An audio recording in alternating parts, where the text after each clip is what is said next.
Good morning, Bamel. Let's begin with a word of prayer.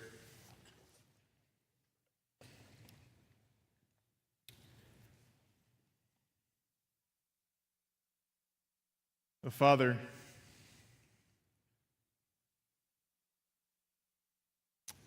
we gather to declare that you are indeed love.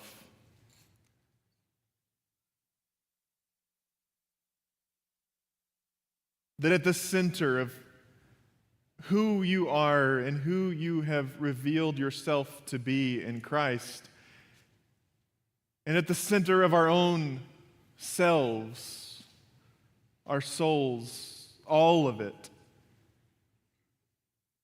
finds its foundation in your great love.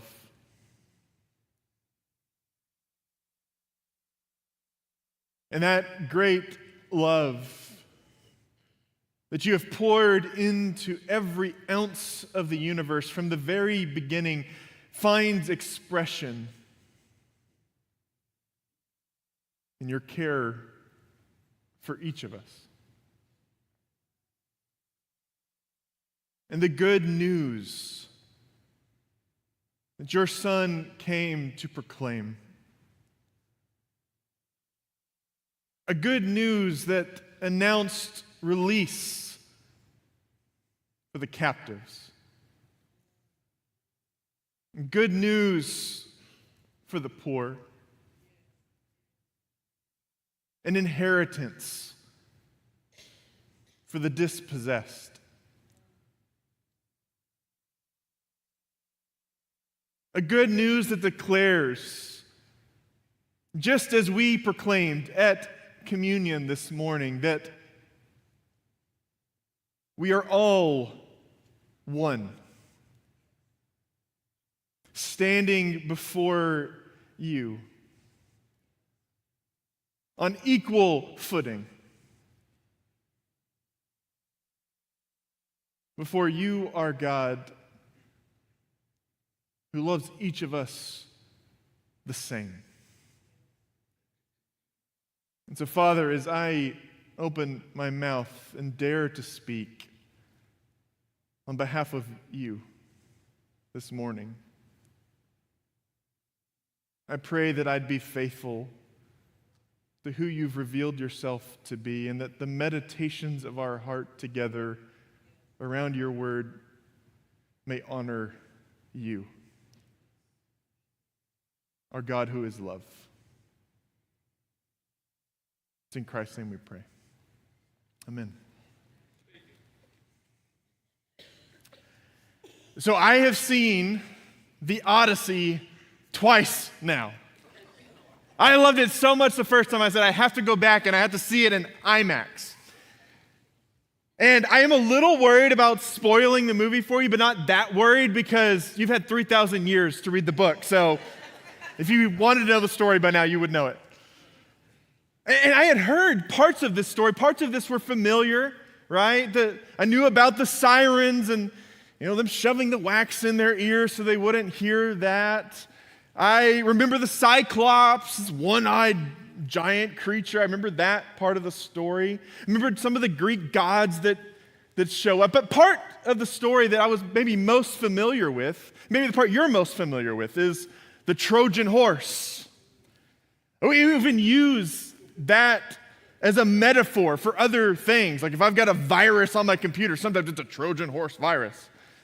And you know the story. They sneak into this horse that they've built, this giant horse. These soldiers get in there, and they offer it as a gift to their rivals, to their enemies. And they pull it into the city, and they set it up inside the city walls. And then when everything's dark and quiet, the soldiers get out of the Trojan horse and take over the city. I knew that story. And I had always heard it as this brilliant military strategy. Look how smart they were. They came up with this brilliant plan to beat their enemies. But it's interesting, that's not the story that's told in the movie. This is the part where you might get some spoilers. It's okay. Just shove some wax in your ears. No, in the movie, It's a brilliant strategy, but it's also a war crime. To the extent that it breaks the world, that all these bad things that happen to these people along the way somehow find their source in this horrible thing that Odysseus does by creating the Trojan horse. I had never heard the story that way before. And I had assumed that the story that I knew, this brilliant military strategy that led them to victory, that was the only way to tell the story because that's the only way I've ever heard it. It turns out, though, that there's actually another way to tell the story. Another angle to look at. Something maybe I've missed before. And something like that has happened with the text we're going to look at today. That it's this familiar passage for many of us. And we've only ever heard it one way. To the point that we assume that that's the only way to tell this story, to talk about these verses. And what I want to do today is to offer another story, to offer another angle so that maybe we see and hear some things we didn't know were possible before. And you know, one of the things that I most love about churches of Christ is that we have refused to close our Bibles. There are some traditions, some Christians whose tendency is to say, okay, we've read it, we've got our interpretation, we're good. We've solved that centuries ago, we've got the right answer. But that's not what we've done. We haven't depended upon another generation's answers when we come to interpret Scripture. We've insisted that every generation open up and find these words and read them for themselves and to see what we might find here. To stand open to whatever we find in the text, even if it challenges what we previously thought. Why? Because it's our conviction that this is a living word. And so, it's in that spirit that I invite us to read our text today. 1 Timothy chapter 2, starting in verse 8.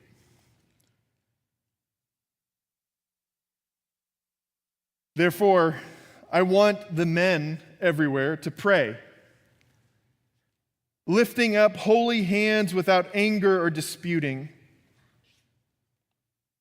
I also want the women to dress modestly with decency and propriety, adorning themselves not with elaborate hairstyles or gold or pearls or expensive clothes, but with good deeds appropriate for women who profess to worship God. A woman should learn in quietness and full submission. I do not permit a woman to teach or to assume authority over a man. She must be quiet. For Adam was formed first, then Eve. And Adam was not the one deceived. It was the woman who was deceived and became a sinner. But women will be saved through childbearing if they continue in faith, love, and holiness with propriety. I think it is impossible for us to understand what Paul is correcting here unless we know something about a certain goddess named Artemis, the patron goddess of Ephesus, which is the city that Timothy is in, that 1 Timothy is addressed to, the church in Ephesus. And that name Artemis may sound familiar to you because her name appears in Scripture. We hear about her in Acts chapter 19. Paul, when he goes to preach in Ephesus, it doesn't go well, and that's largely thanks to Artemis and the influence her temple has in Ephesus. Listen again to Acts chapter 19, what happens when Paul preaches there. About that time, there arose a great disturbance about the way. A silversmith named Demetrius, who made silver shrines of Artemis and brought in a lot of business for the craftsmen there. He called them together along with the workers in related trades and said, "You know, my friends, that we receive a good income for this business.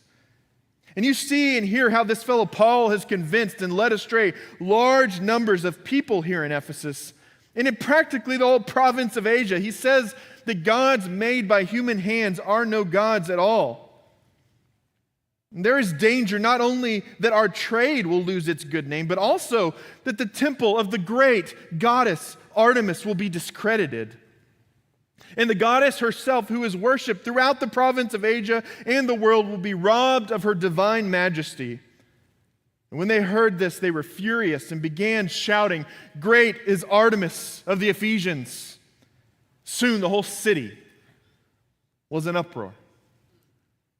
And you see how quickly the passions rise when Artemis is challenged, and it makes sense that they would feel this way.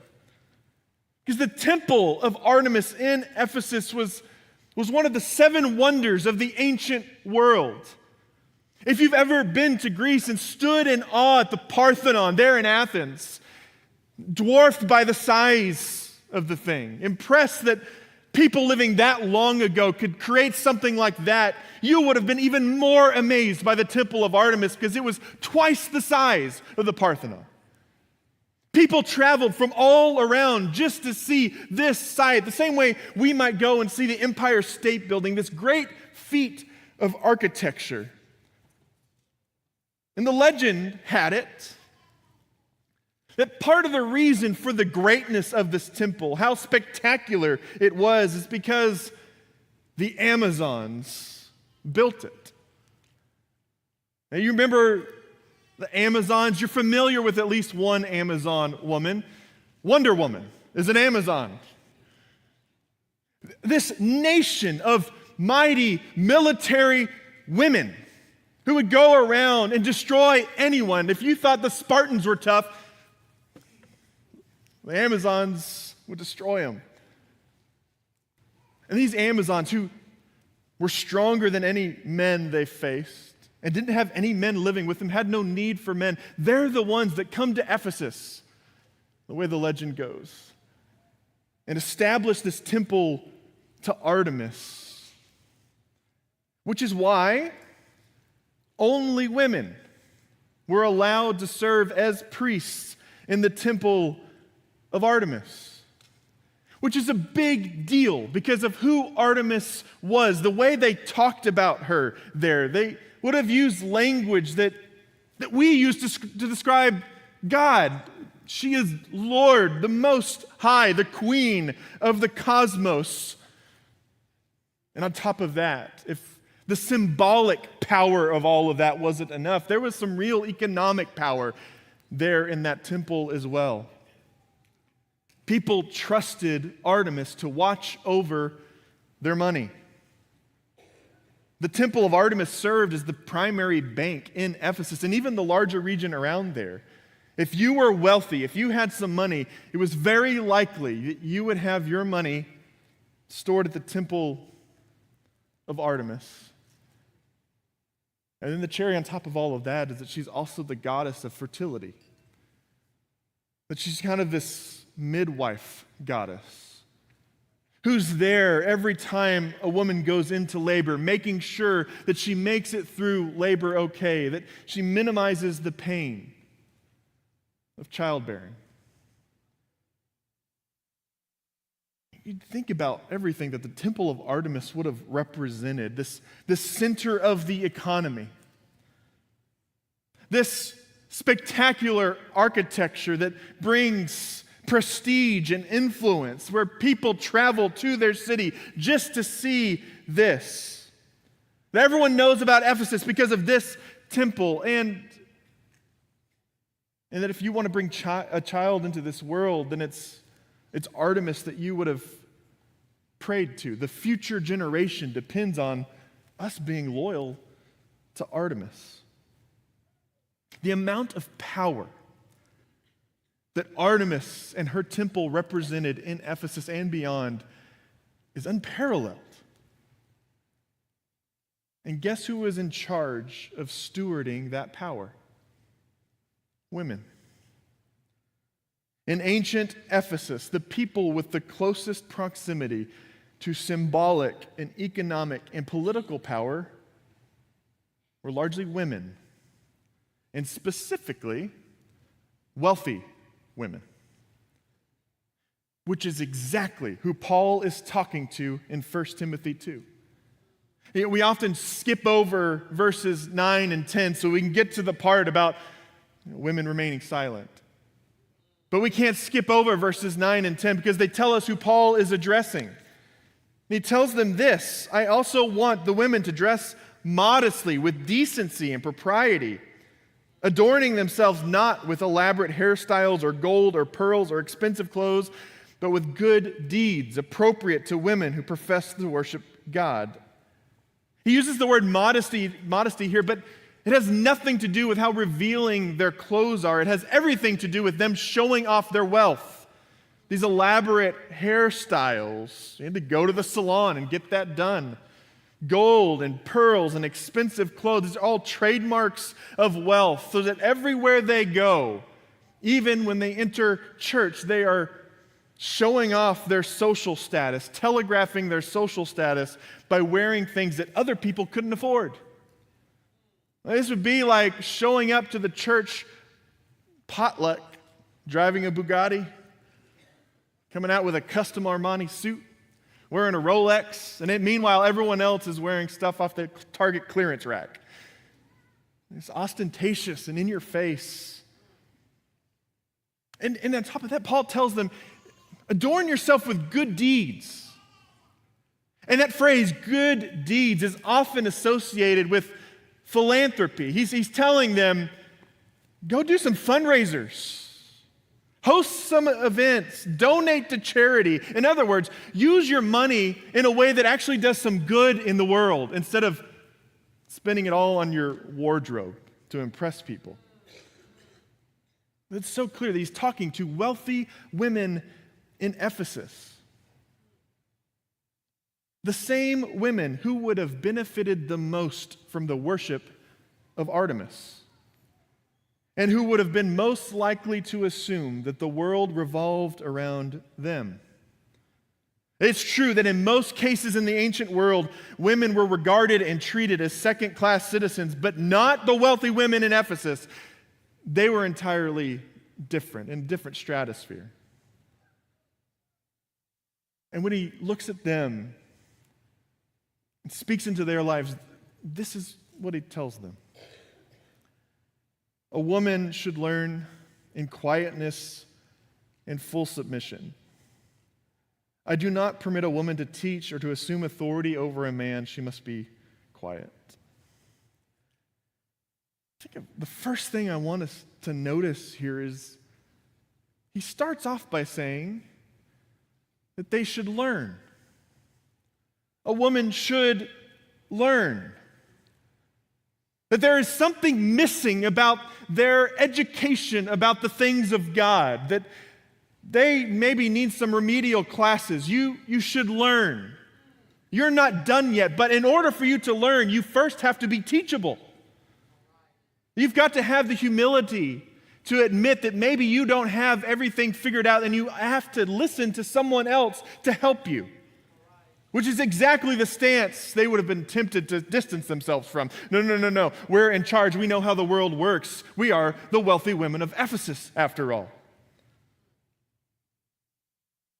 And so he tells them, I don't want you to teach. You're not ready to teach. You have more learning to do.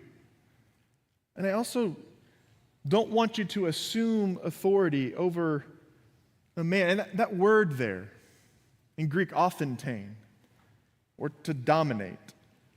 It's the only time this word shows up in the entire Bible. The only time Paul uses this word is right here in 1 Timothy. And we have these clues about what this means because it shows up in other places around the same time in other Greek literature. And consistently, it's used to describe the kind of absolute authority someone might have because of their social status. It's most often used to describe the relationship between master and slave, where the slave has no choice in decision making. They simply must do whatever the master says because of the gap in their social status. You think about maybe the way a new recruit relates to a drill sergeant. There is no negotiating there. You do what the drill sergeant says, no questions asked. Or maybe closer to home, if you walked into a room full of children and you're the only adult there, you automatically assume you are in charge, right? Now you look around, you see the chaos, no other adults are around. Clearly, I'm the one in charge there. And that arithmetic goes fast. It's, you survey the situation. Oh, clearly, someone needs to step up here, and I'm the logical choice. I'm the adult. This is how I'm going to enter the room. That is how wealthy women in Ephesus entered every room in their lives. They look around and they've got the story of Artemis rattling around in the back of their brains. And they say, okay, let me survey the room. Oh, yes, clearly I need to be in charge here. And the NIV translates this as assume authority. And I think that gets it exactly right. That they assumed that they should be in charge. Because the shadow of Artemis loomed large over the church in Ephesus. And so every time they come into church, oftentimes into the homes of these wealthy women themselves, as they have house church, every time they show up to church, Artemis comes with them. Which is why Paul tells the women there that they should learn. They're not ready to teach yet. They're still too shaped by the worldview that comes directly from the temple of Artemis. It's clear that their imaginations were still loyal to Artemis, even though they had pledged allegiance to Jesus. They hadn't yet been shaped deeply enough by the story of Jesus. And that's also why Paul uses such strong language here. Paul has to find a strong enough reason to change their assumption about their place in the world. And so he does that by going back to Genesis. And continue in verse 13. For Adam was formed first and then Eve. And Adam was not the one deceived. It was the woman who was deceived and became a sinner. I think for many people, this is the hardest part to hear differently. Because the way we've always heard it is that it sounds like Paul is saying that men should always and everywhere be in charge because that structure, that hierarchy goes all the way back to creation itself. That's how God set things up from the very beginning. But if that's Paul's logic, what he says in verse 14 would also mean that women are just inherently more gullible. That women, as part of their nature, are just easier to trick. That's why men have to be in charge. You know how women are. They'll fall for anything. And so we have to ask ourselves as we're reading this text, do we really believe that women are more easily tricked than men still today for everyone? And I'm here to tell you that's not true. And I have personal experience with this. Kristen and I were in New York. We're exploring Times Square, and you know how overwhelming that is if you've ever been there, all the screens and all the people. And part of the environment there are these street performers. We're walking by some of them, and this guy stops me. He says, hey man, listen, I'm out here, I'm a struggling artist, and I just want to get the word out about my music. Would you take this CD? And I'm like, sure, buddy. I want to do a good thing. So I take the CD, and he's like, you know what? Listen, I'm going to be a big thing someday. I'm going to sign this for you. I'm going to autograph it. What's your name? I got you. Hands me the CD. Then he says, got it in my hands. That'll be $20. I'm like, hold on. I didn't know you were charging. I thought you were just handing this out. I thought this was free. He said, no, $20. You can Venmo me. He had this whole thing ready. Hit Cash App. Here you go. And I said, I'm sorry. I tried to give it back. And he's like, dude, I already wrote your name on it. I can't give that to anyone else. All right, okay, I get my Venmo out. I'm just trying to get out of the situation at this point. Here you go, here's $20. The same time that finishes, another guy walks up to me because he saw what just happened. And he's like, hey man, I've got a show happening tonight, and here, I got tickets for you. You want these tickets? And I almost did it again. I was like, yeah, that's great, we don't have anything tonight. Give me those tickets. And then I had at least the brains enough to say, wait, how much do these cost? He's like, $50 each. Okay, nope, not falling for this again. Meanwhile, Kristen is 15 feet away watching the whole thing because she saw it a whole coming. Like she was like not surprised at all that I would be duped by this, and she saw exactly what was happening.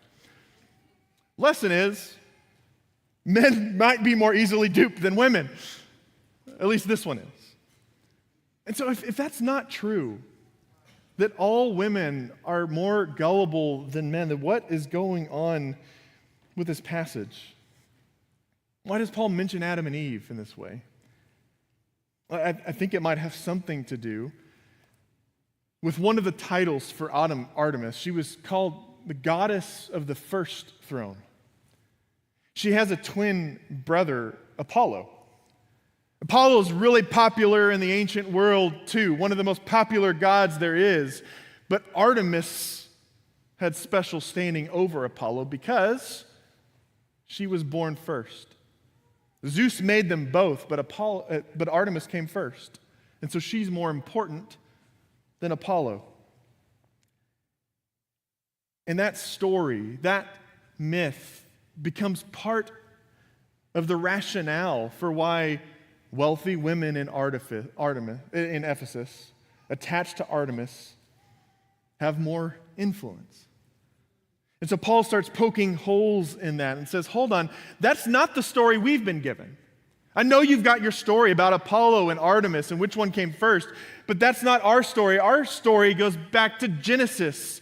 And in that story, the man came first. God created man and woman, and man came first. And it was actually the woman who was deceived, like many of you are, by Artemis. And so if you're going to say you're following the God that Genesis talks about, you have no basis for claiming absolute authority over men. You can't get there from our story, the story we find in Genesis. And so Paul, yet again, is inviting them to set down the story of Artemis and pick up the story of Jesus. And that would have felt risky to many women sitting there. As committed as they were to this new faith they had found, something in them, if they had grown up in Ephesus, they had grown up hearing the stories about Artemis, they would have been terrified, especially if they were at childbearing age. Because Artemis is who keeps you safe in childbirth, and you wouldn't want to make her angry. Which I think is why Paul says this next. But women will be saved through childbearing if they continue in faith, love, and holiness with propriety.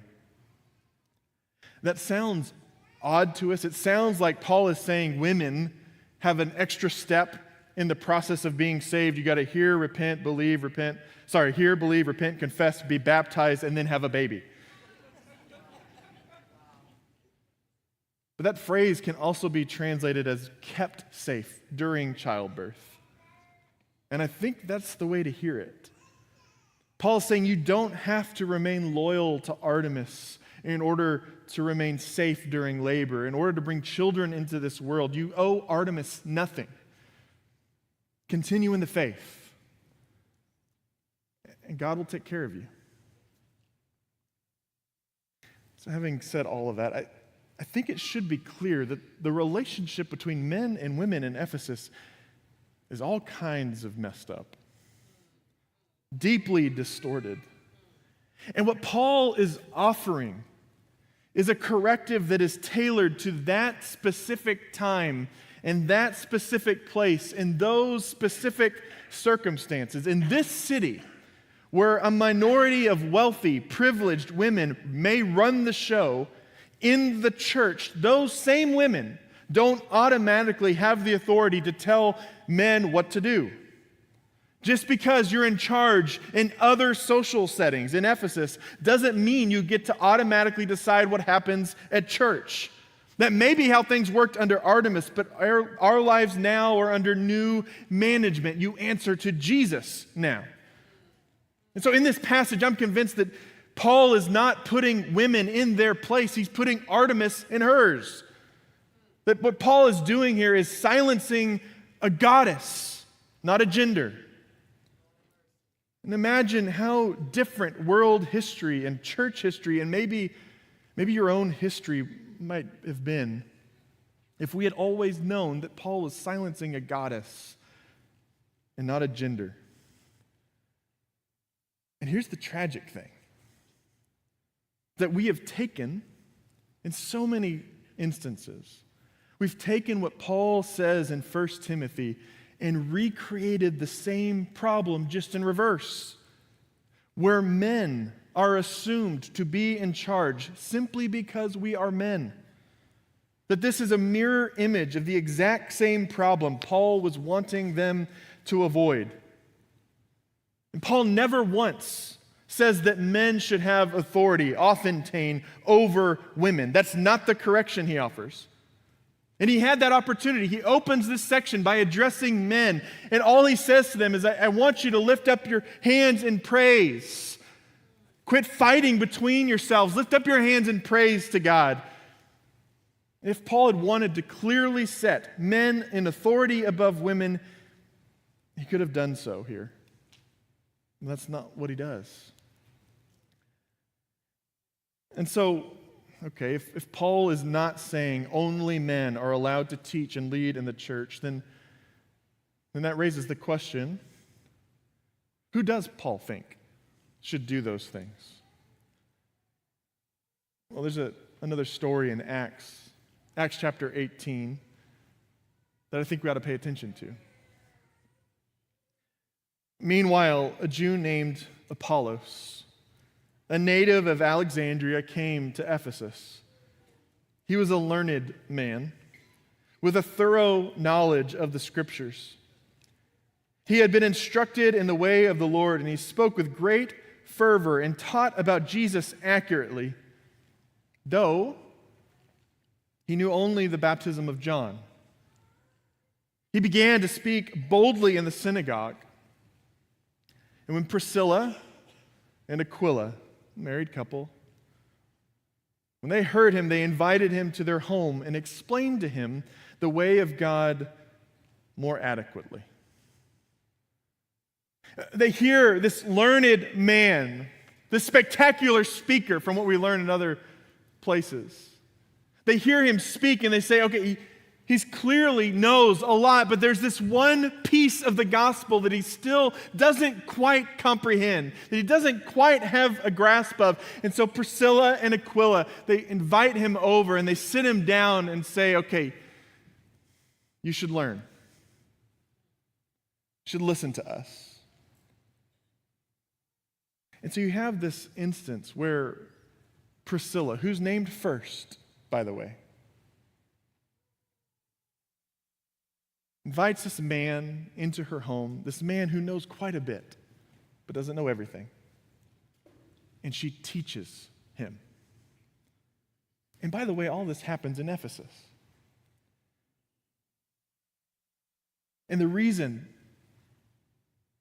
Paul doesn't forbid this or critique it is because she knows the story of Jesus better than he does. And that's who Paul thinks ought to preach the gospel. That's the requirement. That's what qualifies you to preach and to lead in the church. Do you know Jesus? Period. That's who Paul thinks is qualified to teach and to lead. Those who know Jesus, those whose lives are marked by the crucified Christ. That's who you can trust to carry the gospel and lead the church. And it's not just Priscilla that testifies to that truth. There's also Phoebe, who shows up in Romans 16, this list. She's a deacon, a leader, a servant in the church, Paul acknowledges with deep gratitude. And next to her in the same chapter is Junia, who he calls an apostle, one who literally is going out as a messenger of the good news of Jesus Christ, someone that everyone else would look back to and say, this is the trustworthy version of the gospel that's been passed down to us. If you want to know Jesus, listen to her. And then on top of that, there's Mary Magdalene, who shows up there at the tomb, is weeping at the tomb. And Jesus commissions her, first of all, to go and proclaim the good news that he is risen from the dead. Go and tell my brothers, he says. She's the apostle to the apostles, the first to carry that message, and sent by Jesus himself. And all of this is in answer and in fulfillment to what Peter said at the beginning of Acts. In Acts chapter 2, when he's quoting Joel, he says, your men and your women, your sons and your daughters will prophesy. What you're witnessing now is just the outbreaking of that. The Spirit is now upon us. And wherever that Spirit lands, whether it's on a man or a woman, you listen because the Spirit of God is present. And that's what we're listening for. The Spirit of God in someone's life. Which tells me, and I think Scripture testifies to this as well, that your gender does not determine what role you can play in service to the kingdom of God. Because we don't determine who is in charge the same way the world does. For us, it is not your social status, it is not your wealth, it is not your ethnicity, it's not your family name, it's not your gender. Among us, leadership is not based on someone's social standing, but on the evidence of the Spirit of Christ in their life.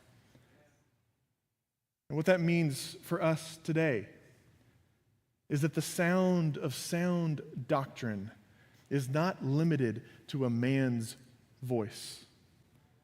Because we're called to listen to the truth no matter who speaks it. And I am here to tell you today that I am convinced that God can and has and will continue to speak through my sisters in Christ. And I think we should listen. So this week, I'll be celebrating 5 years of being here at Bamel. August 1st is our 5-year anniversary.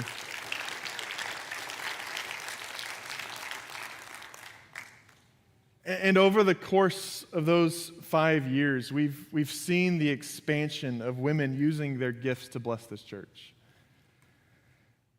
We've heard them read Scripture.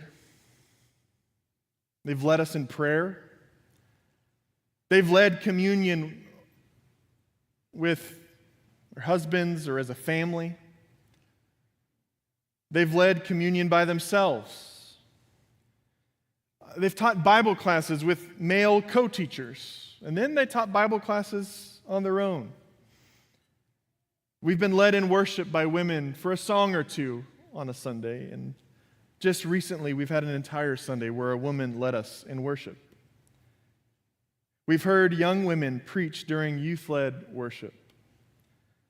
Gail and I have co-preached where we shared the stage. And then Gail and I have co-preached where I started the sermon and I got down, she came up and did the middle part, and I got back up at the end. Gail and Leanne both have preached sermons in the chapel for our Good Friday and Christmas Eve services. And at every turn, as we have expanded the places and settings where women are invited to use their gifts, we have been so deeply blessed by that, haven't we, church?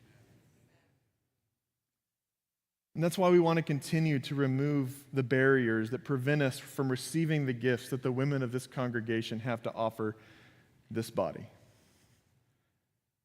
And towards that end, I'm excited to share with you that in 2 weeks, on August 9th, Gail Matthews will be preaching from this stage on Sunday morning.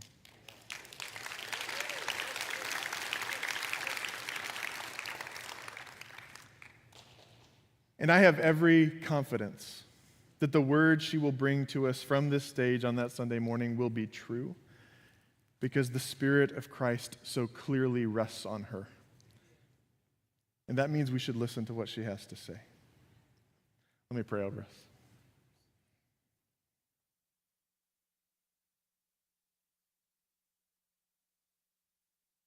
Father,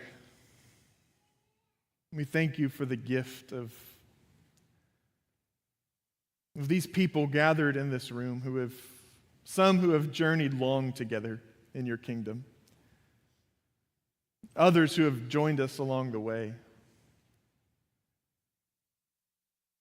And I thank you for the ways in which your Spirit has continued to show up and lead us, inviting us still deeper into the work you would have for us, both in the world, but also in our own hearts. And so, Father, we take another step in that direction, trusting that you would not lead us astray,